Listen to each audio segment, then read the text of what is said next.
guys, it's Super Kozak and welcome back to my YouTube channel. If you're new here, my name is Kozak. I'm an aspiring author of dark urban fantasy and contemporary fiction, and sometimes I make YouTube videos. I was tagged by the super amazing Railee Bradshaw to do the fall writing tag, which was created by Alexandra Roselyn. Both of these ladies are super talented and hilarious and entertaining to watch. I'm linking both of their channels and their videos down below so that you can go check it out and enjoy. I actually filmed this video a couple days ago, but as I was editing it just a few minutes ago, all of the footage was messed up. My camera was zooming in and out, going out of focus, and it was very distracting, and I didn't want to upload something of such low quality, I guess. So I'm just refilming it. I'm trying not to change my answers too much, but hopefully I can stay true to what my original thoughts were when I filmed it a few days ago. Like a lot of writers, fall and winter are my favorite times of the year. I love getting cuddly and snuggly and cozy, having blankets and hot chocolate and the crunching leaves, my breath fogging up in the cold, and all that jazz. So basically I am super excited that it's October. So without further ado, I'm going to jump right into the video. I have the questions here handwritten in my notebook because I was too lazy to bring my laptop from upstairs down here. Classy, but that's how we're operating today. So if I look down at any point, I'm reading off of the notebook, not examining the carpet. Thank you. So let's get started. Question number 1. Crunching leaves, the perfect sound. What do you like to listen to while writing? I'm a total spaz, so I can't listen to any type of music while I'm writing. However, when I'm prepping to write, I have different types of music I'll listen to depending on what the scene is. So for example, an action scene, I'd listen to metal or dubstep or something intense like that. In general, my favorite music to listen to just get me in the creative mood is folk music, whether it's American, Scottish, Irish, Ukrainian, Russian, whatever. I love folk music. I've also created playlists for projects or characters within projects, and that seems to help kind of get my brain in the writing mode. Question number 2, hot bubbling cider. What's your favorite thing to eat or drink while writing? I'm on a stupid diet right now, so I don't have anything tasty and delicious in my house. But if I could have whatever I wanted, I'd probably have like caramel popcorn and hot chocolate or something while I wrote.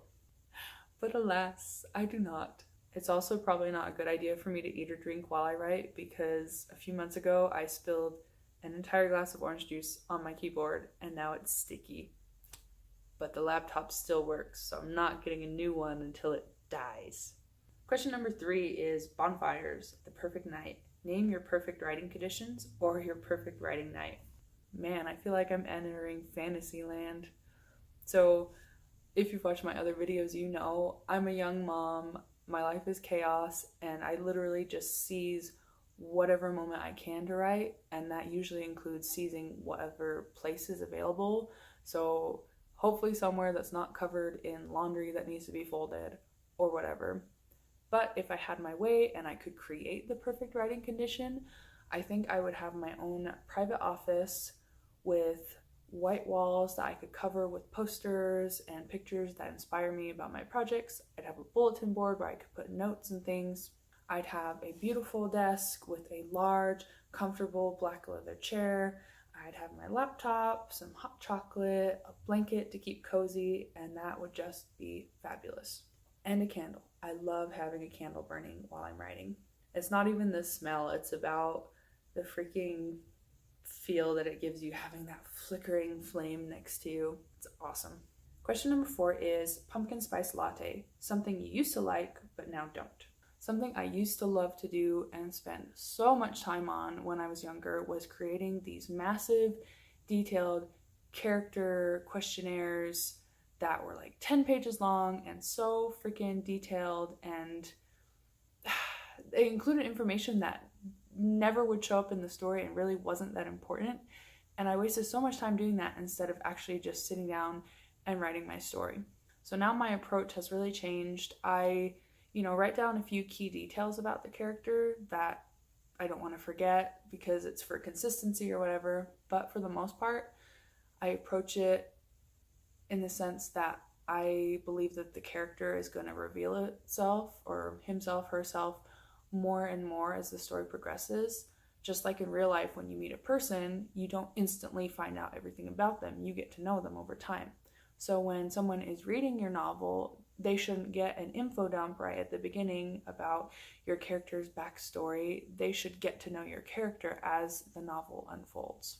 That's my approach. I don't know if it works really well, but that's what I'm doing right now, and it seems to be leading me in the right direction. Question number 5 is Halloween, which is Alexandra Roselyn's favorite holiday. What is your favorite part of writing a novel? I guess my favorite part of actually writing a novel would be writing a scene that I'm really excited about and is just crystal clear in my head, and it feels like it just flows out, and I'm like sitting there typing and just reading out loud along with it, and it just feels right. And that is just such an awesome feeling, and I always look forward to writing scenes like that, just because it's such a contrast to those scenes that you know have to be in the story, but you could care less about writing them, and you feel like you're just dragging the words out of yourself, and it's not inspiring, it's not interesting, it's just oh. So yes, I love those sort of scenes that really just capture the essence of what your story is about and make you just pumped to be a writer. Question number 6 is monsters and goblins. What terrifies you the most while writing or drafting a novel? So I think this is a pretty common one, but I am terrified of failure, and I don't mean that in the sense of publication or fame or anything of that nature. I mean more that the idea in my head won't translate properly to the page, and whatever makes it to the page and I offer to, the reader, whoever they are, it won't make the impression that I hoped or wanted it would, and it won't matter. It won't make a difference. It won't touch anyone's life. It'll have been a waste of my time to write it down. I try to get over that by reminding myself that ultimately I'm writing for myself, to get those stories out there, to develop my craft and whatever. But at the end of the day, you can tell yourself you're writing just for yourself, but I think most of us are writing these stories to share with people, because even if you're an introvert like me, human interaction and connection matters.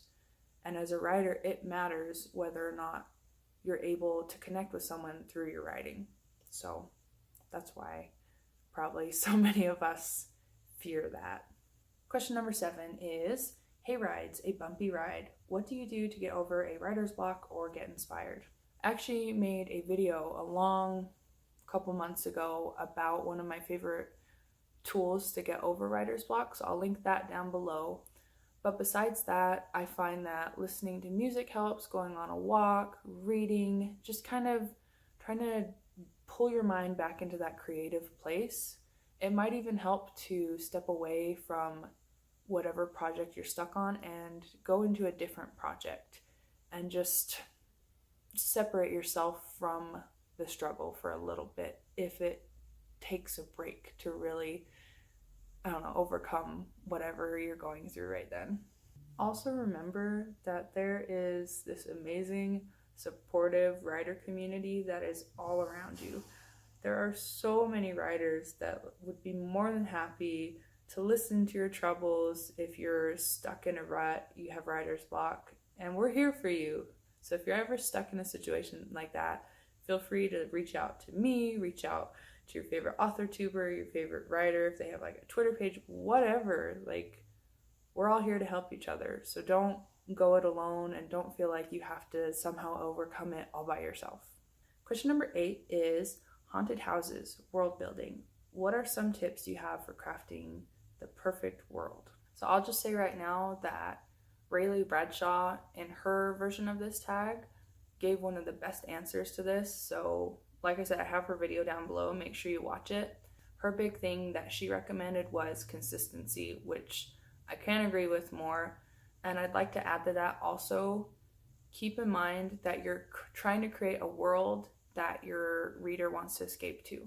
So in your head, as you're designing it and creating it and whatever, if you yourself feel like it's a place that intrigues you and you'd want to escape there, then you're probably on the right track. It's probably somewhere that is going to be really intriguing and draw your reader in and make them wish they were part of that world. And that's the key thing you're trying to do with world building. A lot of that goes beyond just setting description. Like, it's easy to say, oh, it's a room with a couple of chairs and a table. It's all about the atmosphere you create. So you can describe the sounds, the smells, the feels. Like, maybe, yeah, there's 2 chairs, but maybe they're really old and they kind of feel like they're leaning on the wall for support or something. You create the feel of the room rather than just describing a room, if that makes sense. Also remember, even if you're writing just a contemporary general fiction piece, whatever, real life place you're describing can still be somewhere the reader wants to escape to. So don't think just because you're not in fantasy or sci-fi or whatever that you can't create a rich, beautiful world. That was really rambly. I hope that made sense.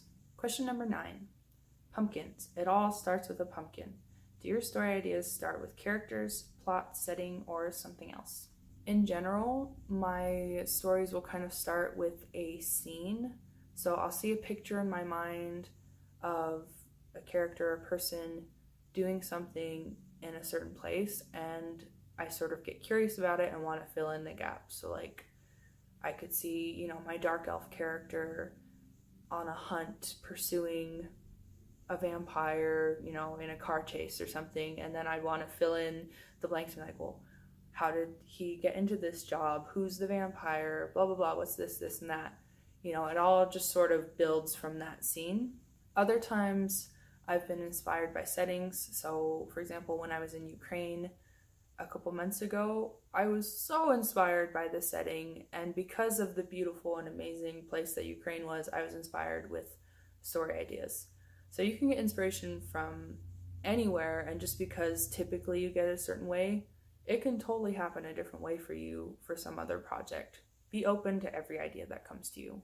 Question number 10, ghost stories. Share a spooky writing prompt. All right, let me give this a shot. He sat in the chair across from you, smiling that old familiar smile. But he'd been dead for 2 months, so why was he here? Are you ready? He asked, nodding towards the door. Have fun with that one. Well, that about wraps up this video. Thanks for watching. I'd like to thank Railee Bradshaw for tagging me. Thanks, girl. I appreciate it. Also, thank you to Alexandra Roselyn for creating this amazing tag that already so many author tubers have done, because it's so much fun. And now I would like to tag Rebecca Rodriguez, Evie Redding, Novelly KJ, and Amara Franklin. I think Rebecca and Evie already got tagged by other people, but I'm tagging you guys anyways because I do whatever I want.